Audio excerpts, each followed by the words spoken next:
మన పురాణాల్లో ఉన్న రాక్షసులు కూడా అంత దుర్మార్గాలు చేయలేదు. ఆ బైబిల్ దేవుడు చేసిన దుర్మార్గాలు. నిద్రపోయే పసిపిల్లలను ఎవరైనా చంపుతారు? ఒక మాట అడుగుతాను, నిద్రపోయే పసిపిల్లలను ఎవరైనా చంపుతారన్నా?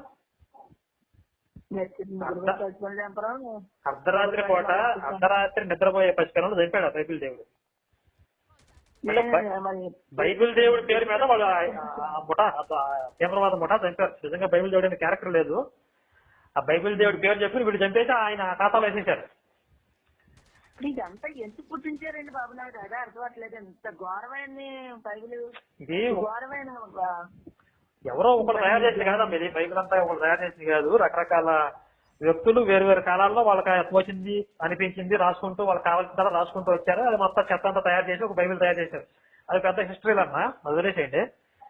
కానీ మీరు చెప్తున్నారు, మీ బైబిల్ అంతా చదవండి. పురాణాల్లో ఉన్న మన దుర్మార్గు పరమ కిరాతకులు రాక్షసులు ఎవరైతే ఉన్నారో వాళ్ళు కూడా సరిపోరు. బైబిల్